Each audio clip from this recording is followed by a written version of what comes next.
antarkan kebaikan itu barangkali di dunia Pexel ini ya sejak waktu itu kita akhirnya memutuskan untuk membangun perusahaan bernama Pexel.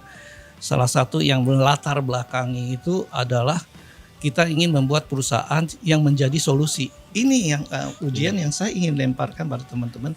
Banyaklah bersyukur, nanti kalian menjadi hebat. Kalau kamu jadi hebat, kamu bisa bikin Pexel-Pexel berikutnya. Antarkan Kebaikan Podcast. Halo, selamat sore sahabat Pexel. Berjumpa lagi di podcast Antarkan Kebaikan bersama saya Viko Pradipta. Nah, teman-teman di awal nih, jangan lupa untuk like dan subscribe YouTube-nya Pexel dan bisa dengerin podcast ini di Spotify. Nah, teman-teman, podcast kali ini spesial banget karena ulang tahunnya Pexel dan kita kedatangan tamu yang luar biasa punya pengaruh ke dunia logistik Indonesia. Nah, beliau adalah entrepreneur, juga filantropis, juga sosok yang senang, yang suka berbagi ilmu, kebajikan, dan kebijaksanaan. Beliau juga pernah mendapatkan Satya Lancana dari Presiden Indonesia pada waktu itu atas jasanya pada Indonesia terutama di bidang logistik. Gitu. Dan beliau adalah salah satu pendiri Pexel. Perkenalkan teman-teman, beliau adalah Pak Johari Zain. Apa kabar Pak Johari Zain? Alhamdulillah baik. Assalamualaikum. Oke, Pak Johari. Iya. Pak Johari lahir di Medan 68 tahun yang lalu. Iya. Sebagai seorang Aries yang tekun, sampai tahu zodiaknya Pak Johari. Iya. Kabarnya, tahun ini rezekinya lagi bagus. Tahun ini rezeki lagi insya Allah. bagus. 68 soalnya Pak, yang angka yang baik gitu. Pak Johari kabarnya suka sepak bola ya Pak ya? Ya, waktu masih muda dulu ya. Sekarang hanya kebagian nontonnya aja lah. Sekarang nonton. Berarti bodinya udah gak kuat. Sekarang giliran jadi penonton, jadi komentator gitu. Apalagi menjelang Piala Dunia 2022. Betul sekali. Jadi cocok sekali sekarang saya tiap hari bisa nonton kalau pertandingan Inggris ya. Wah, kebetulan jagoan saya Arsenal lagi top-topnya. Lagi jadi di gitu puncak deh. terus nih Pak ya. Iya. Nah, berarti Pak Johari ini rahasia sehatnya juga olahraga, suka sepak bola. Nah, selain olahraga nih Pak, apa sih rahasianya terus sehat, senyumnya selalu terkembang dan bahagia ini Pak? Olahraga memang sangat penting ya dalam kesehatan kita. Salah satu yang masih saya mainkan itu ya pingpong ya. Jadi salah satu yang untuk usia seperti saya 68 tahun main pingpong itu masih cukup aman ya. Tidak ada resiko-resiko yang terlalu tinggi. Jadi itu salah satunya. Tapi selain dari itu tentu kita juga di usia yang hampir 70 ini ya bagus kalau kita ada treadmill ya di rumah sehingga itu tetap terjaga kesehatannya gitu. Jadi terus olahraga, jaga fisiknya juga selain olahraga apa nih Pak rahasia nih Pak? Yang lainnya ya ini yang juga sangat saya selalu menjadi pikiran saya, concern saya adalah jangan sampai kita nggak bisa berpikir. Jadi misalnya kita jangan berhenti berinovasi karena kreativitas itu adalah salah satu modal untuk manusia ya. Kalau manusia itu melihat teknologi, kemajuan dan sebagainya, kadang-kadang kita pun kalah dengan teknologi itu. Tapi kalau kita punya kreativitas, saya rasa itu salah satu yang membuat kita tuh bisa berkompetisi. Bahkan di usia seperti saya 68, saya masih bisa produktif gitu ya. Misalnya menciptakan sesuatu hal yang baru, bisa berkompetisi lah secara tidak langsung bahkan dengan anak-anak. Sekarang sudah zamannya cucu saya gitu kan. Mereka sudah metaverse ya. Bagaimana saya harus bisa bersaing dengan cucu saya nanti kalau dia bikin avatar misalnya kayak gitu kan. Itu insya Allah. Betul. Dengan mental inovatif kita terus belajar ya Pak ya. Terus relevan dengan zaman sekarang. Betul sekali. Nah oke Pak. Seperti judul podcast pada hari ini adalah podcast Antarkan Kebaikan. Nah kita mau ngomong lebih memperdalam lagi nih Pak tentang Antarkan Kebaikan. Nah Pak Johari, kenapa sih misi kita itu antarkan kebaikan Pak? Wah, antarkan kebaikan itu barangkali di dunia Pexel ini ya sejak waktu itu kita akhirnya memutuskan untuk membangun perusahaan bernama Pexel. Salah satu yang melatar belakangi itu adalah kita ingin membuat perusahaan yang menjadi solusi. Jadi bukannya kita bikin perusahaan terus mau jadi kaya raya, itu nomor sekian. Tapi yang nomor satu kita ingin lakukan itu adalah to become a solution. Nah, untuk menjadi solusi, satu yang kita putuskan adalah jangan ditunda-tunda. Jadi kebaikan itu harus kita lakukan nomor satu. Nah, itu awalnya. Dan kembali lagi kalau kita pada visi dan misinya, kita selalu diingatkan kan sebagai manusia, rezeki itu dari mana? Rezeki itu dari Tuhan. Iya. Maka jalan menuju mendapatkan rezeki itu yang lancar dan berkah, pastilah kita harus dekat dengan Tuhan. Nah, untuk Tuhan nomor satu adalah kebaikan. Lakukanlah kebaikan, maka antarkanlah kebaikan sehingga kita insya Allah bisnis yang kita bangun akan menemukan solusi-solusi untuk yang industri kita yang akan datang seperti itu. Oke, nah Pak Johari, tentu saja inspirasi ini antarkan kebaikan itu pasti kan gak langsung datang nih dari dulu mungkin mudanya. Nah, penasaran nih Pak, apa sih yang menginspirasi Bapak atau pengalaman hidup Bapak yang membuat Bapak tuh bisa menginternalisasi nilai antarkan kebaikan ini Pak? Iya, saya rasa dalam kehidupan kita kan seperti tadi ya, basicnya itu kan tadi kita ingin dekat dengan Tuhan. Kita tahu karena Tuhanlah yang memberi rezeki. Betul. Maka mulailah dengan dekat kepada Tuhan. Jadi ketika kita ingin dekat dengan Tuhan, maka mulailah hari dengan bismillah misalnya. Dengan bismillah. Ya, selalu dengan doa kepada Tuhan, karena setelah itu insya Allah hari itu menjadi berkah bagi kita. Kalau kita berbisnis ataupun berkarya, bekerja dengan baik, dengan ibadah gitu ya. Yes. Jadi niatkan itu untuk ibadah dengan bismillah tadi itu. Maka saya yakin hari itu bagi kita minimalnya akan menjadi hari yang baik, hari yang lancar, yang dimudahkan dan sebagainya. Nah, ketika kita mendapatkan kemudahan seperti itu, jangan lupa nextnya adalah doakan juga untuk keluarga kita. Betul. Inginkan keluarga kita juga bermulai dengan bismillah, dengan doa. Dan kalau itu berlanjut dengan teman-teman kerja kita, maka perusahaan kita juga akan berkah. Dan kalau semua itu menjadi sebuah a big family dan keimanan yang baik, insya Allah bisnis yang kita bangun, karyawan yang kita pimpin, anak-anak kita semua akan dimudahkan dan diselamatkan dalam prosesnya.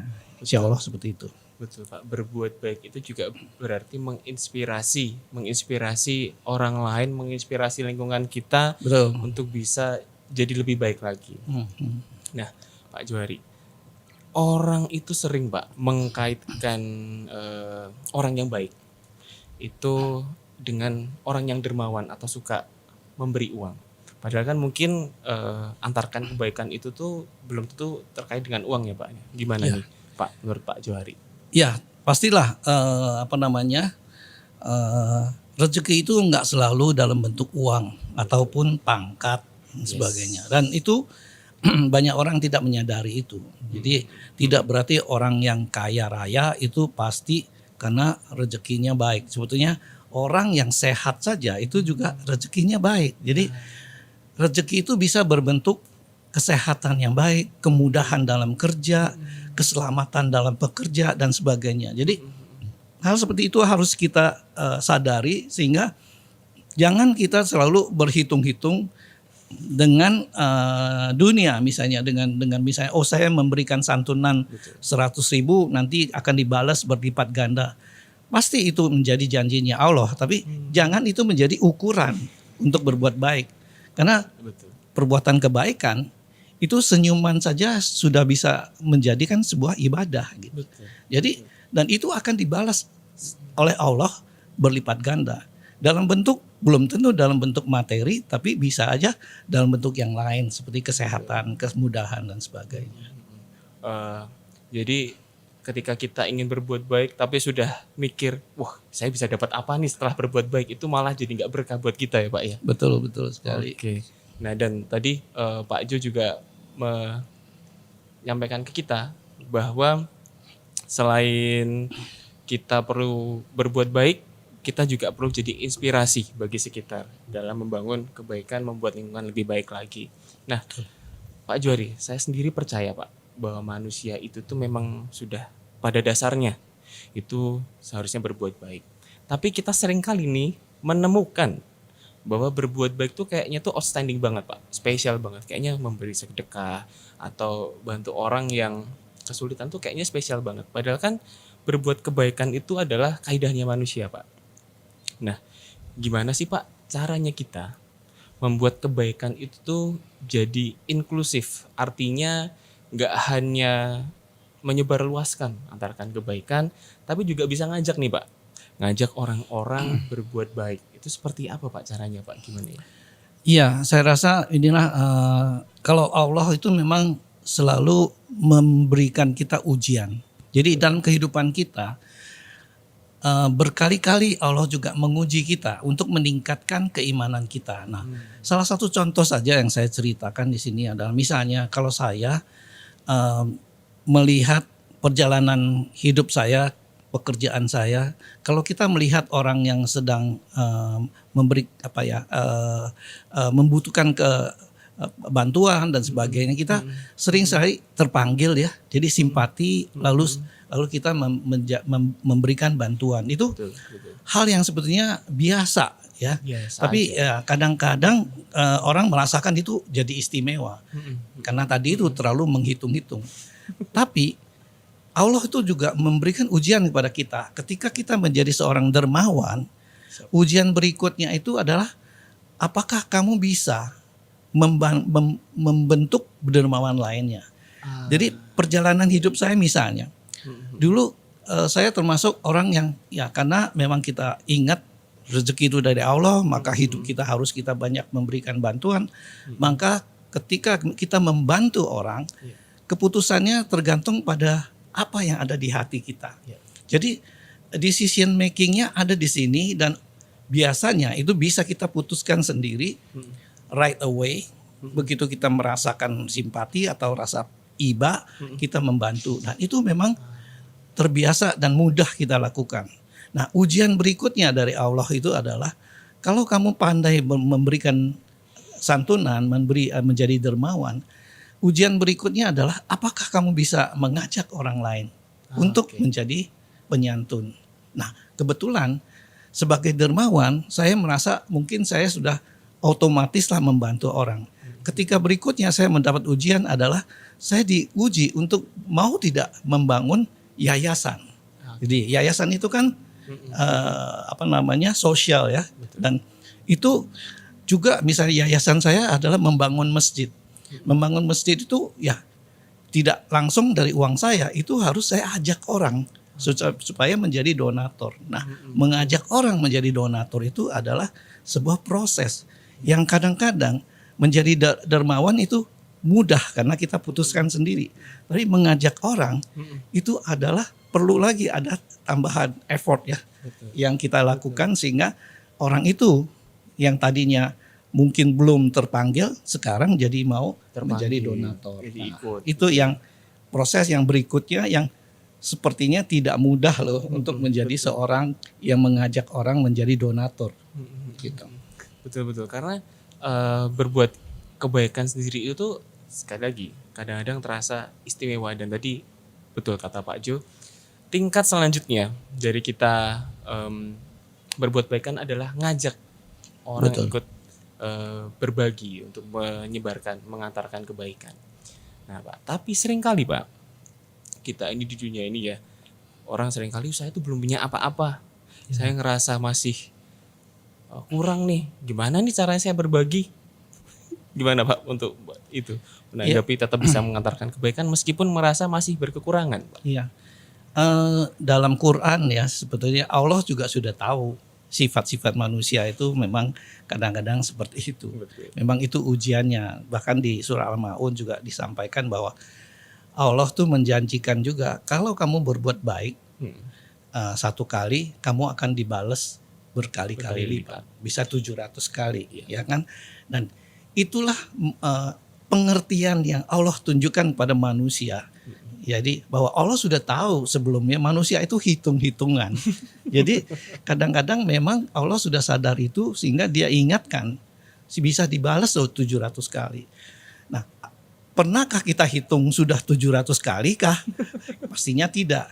Yang pasti kita ini harus ingat Allah akan membalasnya berkali-kali lipat. Jadi nggak usah dihitung 700 kali lipat, pasti akan dibalas. Ya, jadi kalau saya ingat surat An-Nahl 78 saya sering sekali sampaikan ke teman-teman kita adalah bahwa di surat itu, di surat An-Nahl Allah menjanjikan Allah tidak akan melepaskan kita dari perut ibu kita sebelum Allah pastikan kita menguasai pendengaran, penglihatan, dan hati nurani.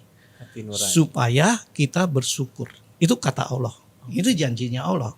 Dan kalau kita tahu itu, kemudian kita bersyukur karena kita sudah punya penglihatan, punya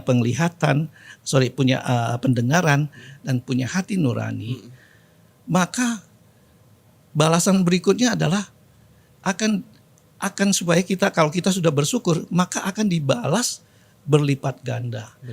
Jadi bayangkan kalau kita mempunyai daya melihat yang bisa berlipat ganda kemampuannya, pendengaran yang berlipat ganda kemampuannya, dan hati yang begitu peka, maka apa jadinya?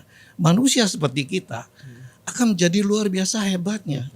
Nah, generasi kita sekarang ini sangat membutuhkan ini, karena kompetisi kita di dunia dunia bisnis sekarang ini misalnya, kita juga membutuhkan para kreator-kreator yang punya kemampuan luar biasa, yang bisa menemukan jawaban sebelum ada pertanyaan. Nah, ini yang ujian yang saya ingin lemparkan pada teman-teman.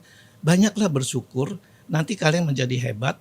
Kalau kamu jadi hebat, kamu bisa bikin pexel-pexel berikutnya, yang lain-lain yang bisa menjadikan kita bisa diterima secara dunia, secara di Indonesia, supaya kita mampu menjadikan solusi buat teman-teman. Jadi Pak Jo menantang nih teman-teman. Teman-teman nggak hanya teman-teman Pexelian atau karyanya Pexel, nggak hanya hero atau kurirnya Pexel, tapi juga sahabat-sahabat Pexel untuk bikin Pexel-Pexel untuk Pexel-Pexel lain untuk mengantarkan kebaikan supaya lebih jauh, lebih luas lagi, menyebarkan amalan kebaikan ini lebih luas lagi. Ya. Nah, Pak Jo, tadi Pak Jo bercerita mengenai kalau kita berbuat kebaikan sekali akan dibalas 700 kali berkali lipat. Ya. Nah, kita tuh juga sering ketika kita sudah memberikan kebaikan sekali terus berhenti, Pak. Betul kan, Pak ya? Ya. Padahal berhenti dan kita tuh berharap segera mendapatkan reward yang instan. Ya. Padahal kan mungkin bisa dibalas setahun lagi, 2 tahun lagi. Betul. Nafas kita yang setiap pagi diperbarui oleh Tuhan, Ya. dengan kesehatan, dengan tubuh yang masih lengkap juga, begitu ya Pak ya? Iya, betul. Ditabung kebaikannya. Gitu. Betul. Amal kita juga ditabung. Iya. Nah, menyambung nih Pak. Menyambung usia Pexel nih Pak. Sudah mau 5 tahun. Nih ada tote bag-nya nih Pak. 5 tahun, lini 5 masa. tahun. 5 akronim dari lini masa atau timeline. Lini masa. Historical kita Pak. Siap. Historical Pexel. Nah, apa nih Pak? 5 amalan kebaikan yang paling penting menurut Pak Johari. Waduh, ini kalau harus dihitung saya suka kewalahan karena kebaikan itu tidak ada batasnya. Betul. Jadi kalau kita bicara mengenai 5 tahunnya Pexel, saya pada poin ini sih sebetulnya sangat bersyukur ya bisa ikut dengan Pexel sudah 5 tahun pula. Rasanya tidak terasa, tapi kalau dilihat ke dalam Pexelnya itu sendiri, generasi ada beberapa bahkan yang saya masih ingat nama-nama mereka, kita bareng-bareng waktu kita mulai dulu, sekarang sudah menjadi orang gitu ya. Luar biasa karena kemampuan mereka. Saya ingat teman-teman kita di Malang, misalnya saya dulu pertama kali waktu buka cabang di Malang, kita melihat anak-anak itu baru lulus sekolah, masih belum tahu apa-apa. Sekarang mereka sudah ikut menentukan ya mengenai kulkas yang mana, isi apa gitu ya.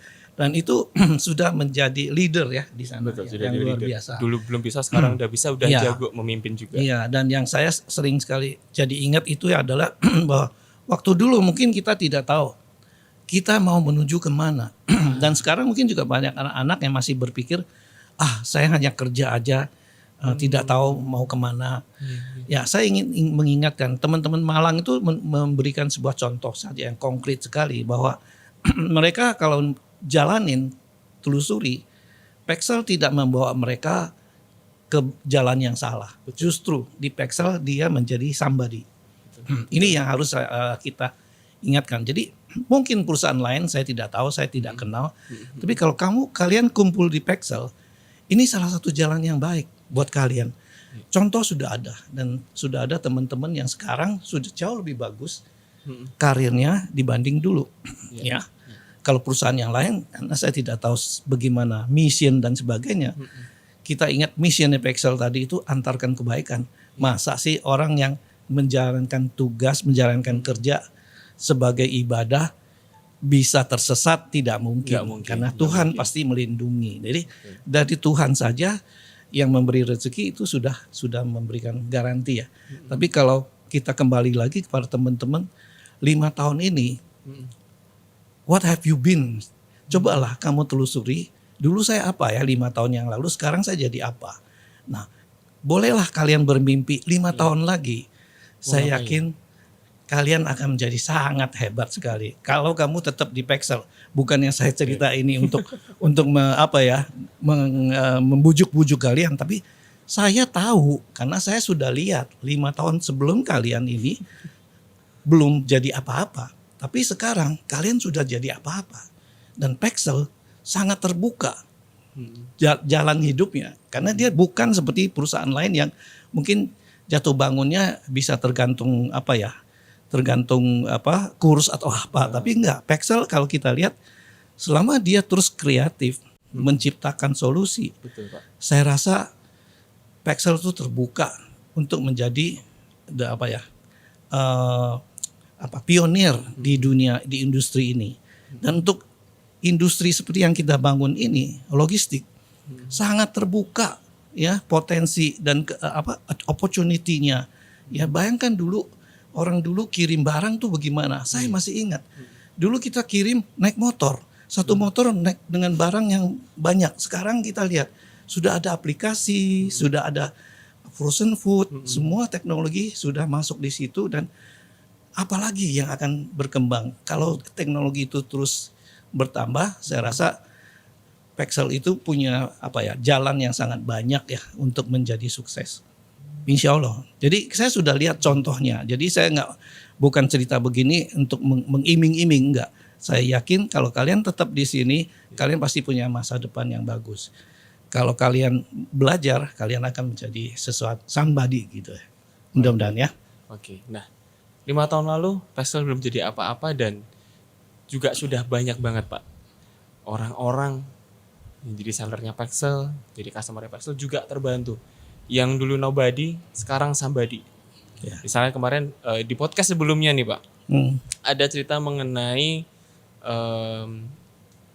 ibu seller di Makassar, ayam goreng Anugrah, suaminya meninggal, kemudian bingung nyekolahin anaknya gimana.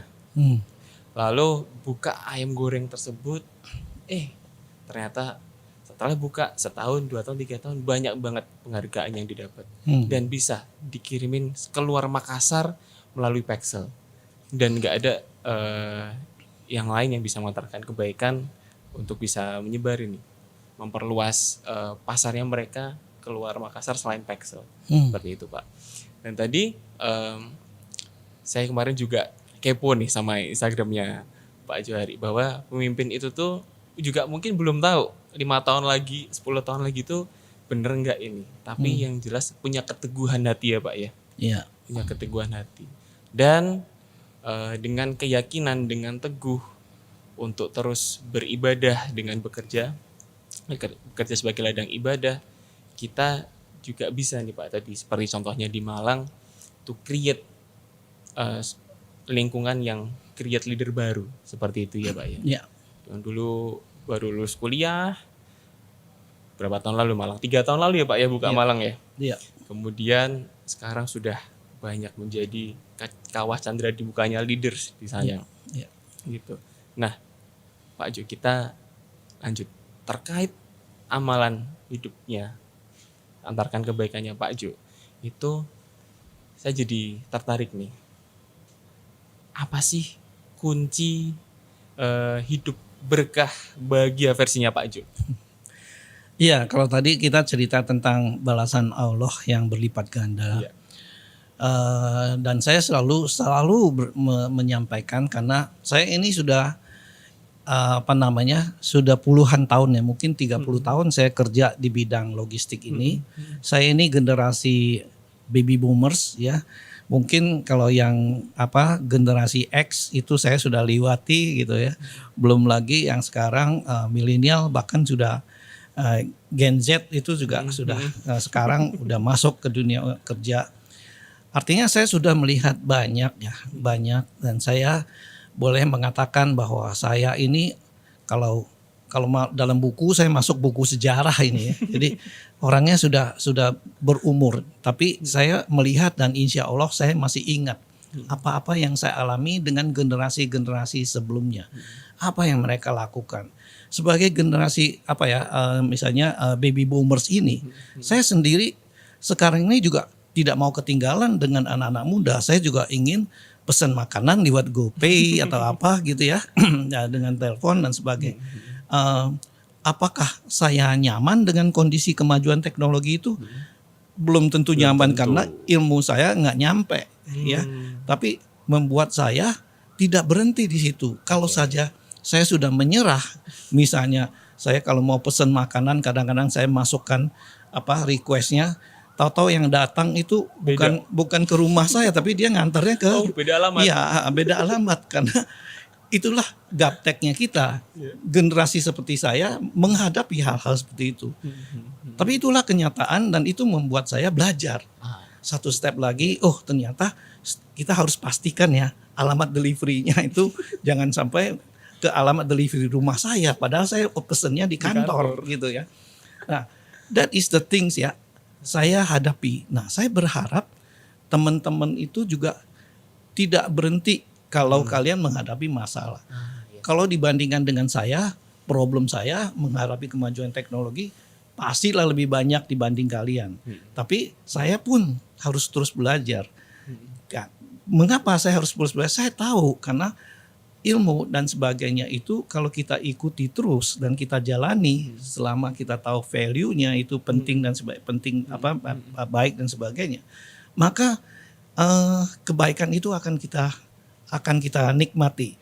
Saya ingin katakan begini ini karena saya pernah merasakan, membuktikan ya. Saya pernah ngalamin waktu dulu kita sedang proses seperti beginilah, kita sedang menghadapi masalah. Terus yang kita hadapi misalnya krisis waktu itu ya, tahun 98. Ada krisis perubahan pemerintah dan sebagainya. Lalu terjadilah kesulitan keuangan dan sebagainya. Kita merubah konsep bisnis kita menjadi retail ya, jadi cash basis. Nah, basicnya itu kenapa? Latar belakangnya adalah kita ingat surat Al-Maun ya. Kalau di Quran kalian lihat surat Al-Maun itu mengajarkan kita jangan sampai menjadi pendusta agama. Itu Allah memberitahu kita supaya kita menyayangi anak yatim dan memberi makan orang miskin. Sederhana, tapi kita coba jalankan itu. Konsepnya dalam bentuk apa? Waktu itu saya mulai mengajak teman-teman untuk berbagi bisnis, membuka counter penjualan. Ya, tidak langsung itu menjadi moving B2B business to C2C. Tanpa kita sadarin itu tahun 98. Ternyata di tahun 2000 booming bisnis online itu meledak-ledak. Dan itulah yang membuat bisnis saya waktu itu luar biasa sukses sampai hari ini. Bisnis yang saya jalani dengan basic bangun jaringan counter penjualan itu tetap bisa jualan dan itu membuat bisnis saya masih hidup sampai hari ini. Nah, itulah bukti bahwa kalau kamu melandaskan sebuah strategi dengan niat yang baik untuk membantu orang dan sebagainya, Betul. itu rezekinya tidak akan tertutup. Jadi saya berani ngomong begini karena saya sudah buktikan, dan saya berharap kalian cobalah buktikan dengan tadi itu. Salah satunya bersyukurlah. Kamu punya mata, kamu punya telinga, dan kamu punya hati. Kalau itu kamu jadikan itu istimewa, siapa tahu kamu sukses menjadi CEO berikutnya. Amin, amin, Amin ya. amin, amin. Nah, jadi tadi kunci hidup berkah bahagianya Pak Jo adalah dengan potensi yang kita miliki, gak cuma kita memperkaya atau mengenyangkan diri sendiri, tapi berbuat kebaikan. Fokusnya adalah ke orang lain, bisa membantu orang lain berkembang, membantu tadi seperti yang Bapak Johari bilang adalah bantu anak yatim dan terlantar ya Pak yang Ya, fokusnya ke sana, sehingga berkah itu juga datangnya dari Tuhan, bukan dari orang lain. betul sekali. Seperti itu. Nah, Pak Joni yang sudah bertahun-tahun jadi entrepreneur nih. Nah, kebetulan ini kita anaknya bisnisnya Pak Jo, Pexel. Udah mau ulang tahun ke-5 yang tadi kita sudah bahas. Nah, Pak Jo itu kalau misalnya ulang tahun itu biasanya ngapain, Pak? Ulang tahun buat saya, kalau sepengetahuan saya, pengalaman saya tidak pernah niat untuk merayakan ulang tahun itu Foya-foya, bukan gitu ya. apalagi foya-foya. Jadi barangkali ingat ya karena kita punya mungkin KTP-nya habis atau SIM-nya habis itulah. Tapi merayakan sih tidak pernah saya rencanakan. Tapi juga saya ini kan juga tidak muda, jadi udah punya anak, punya cucu yang mereka sering juga memberikan surprise party atau apa. Nah itu yang sering terjadi ya. Itu yang yang kita terima dari luar. Tapi bagi saya sendiri sebetulnya ulang tahun itu adalah sebuah waktu yang saya inginkan juga kita sama-sama menjadikan itu a moment to introspeksi ya. Lakukan introspeksi. Itu adalah sebuah tanggal untuk mengingatkan kita sudah kerjain apa sih kita. Sudah kita lakukan apa ya untuk usia kita yang sudah, kalau saya 68 tahun ini, what have I done gitu ya. Oke. Ya, apakah dalam karir kita sudah kita lakukan apa? Terutama ya kita bisa berpikir tentang hal-hal yang sifatnya baiklah, karena manusia itu lebih mudah diingatkan tentang kebaikannya. Iya. Kalau yang dia berbuat memalukan itu biasanya dilupa-lupakan ya. Tapi it's okay ya. Jadi inilah momen yang saya rasa kita semua yuk kita coba itu introspeksi yuk, apa yang kita lakukan. Ternyata ya kalau saya melakukan introspeksi, kebetulan saya juga punya live IG ya misalnya. Itu menjadi waktu-waktu untuk introspeksi ya. Ternyata di dalam perjalanan karir saya, waktu saya kerja di perusahaan B, ada hal-hal yang kita lakukan dan itu fenomenal gitu. Oke. Ya, rupanya ada momen-momen yang sangat berharga. Ya, padahal mungkin hal kecil, tapi hal-hal semacam itu membuat kita ingat kepada hal-hal yang kita lakukan baik. Tentu kita akan catat menjadi something yang kita lakukan lagi. Tapi kalaupun tidak, itu menjadi introspeksi. Kalau kita punya kekurangan, kita bisa menghindari ya. Jadi dari perjalanan live IG itu saja, saya jadi ketemu teman saya yang dulu waktu di Udah lama banget. ya di SD dulu kita bisa bermain gitu ya. Jadi ingat, oh iya ya, dulu kalau kita bikin pedang dari kayu gitu ya, itu juga memorable ya. Masa kecil ya, Pak. Ya, masa kecilnya, dan itu kita ingat. Kemudian ingat lagi ke teman yang rupanya pernah ada sebuah cerita juga. Teman saya itu dia tidak mau diganti bajunya. Ternyata dia waktu itu sudah sakit misalnya. Tapi anak ini begitu setianya kepada perusahaan, dia tidak mau uniformnya diganti walaupun dia sakit. Nah, sampai akhirnya dia meninggal. Tapi itu membuatkan momen kita mengingat dia. Betul. Dan kemudian kita bercerita hal yang sama kepada teman-teman yang lain. Sehingga terbentuklah sebuah Inspirasi ya, Pak, ya? inspirasi buat teman-teman yang lain bahwa uniform itu punya arti loh sebetulnya. Jadi brand itu juga sangat penting buat kita. Punya Jadi, kebanggaan. jadi kan kalau kita lihat orang-orang ganti uniform dengan cepat dan sebagainya, justru itu sayang. Ada memorable moment di situ yang buat orang-orang tertentu. Ada value tersembunyi dari tadi uniformnya. Kemudian menarik nih Pak. Tadi Pak Jo cerita mengenai kalau Pak Jo ulang tahun adalah isinya mengintrospeksi terlebih dahulu. Iya. betul. Ingat mungkin refleksi hal-hal yang pernah dilakukan. Iya. Nah, mungkin nih Pak nih. Ini terkait Pexel yang usianya udah 5 tahun nih. Apa sih Pak harapannya? Kalau tadi kan introspeksi itu kan yang kemarin-kemarin supaya mungkin gak diulangi lagi jadi refleksi ya. Kemudian apa nih harapannya ke Pexel di usia yang kelima ini Pak? Ya kalau memang kalau ditanya mendadak begini, saya ingin sebetulnya sangat kalau setiap kali saya ingat ulang tahun dan bertemu teman-teman, saya ingin mengucapkan terima kasih karena apa yang sudah kalian lakukan itu luar biasa ya. Dan saya bukan pertama kali ngomong begitu juga karena kita juga kadang-kadang bertemu ya. Saya ingat teman kita ada Desmond, ada Rahmi, ada Heavy ya, teman-teman lama yang saya pikir waktu dulu kita bertemu ya kita masih culun-culun lah ya, biasa ya, kita kan masih semua belajar, tapi what have they done setelah itu hari ini menjadikan sebuah karir itu seperti Pexel luar biasa ya, dan itu menjadikan mereka bisa membantu kita menciptakan sebuah solusi-solusi yang banyak untuk teman-teman yang banyak yang tertolong oleh kita. Saya ingin mengucapkan terima kasih atas karir mereka karena itu bukan hal yang gampang. Betul. Saya ingat Betul. juga mungkin teman-teman sini pasti ada masanya di mana mereka harus berjuang dengan susah payah ya. Tapi itu tidak sia-sia lah saya bilang, itu adalah waktu saya mengucapkan terima kasih kepada kalian. Nah, kalau boleh saya meninggalkan sebuah pesan pada Pexel dan manajemen adalah jangan lupa buatlah learning centernya untuk Learning Pexel. center.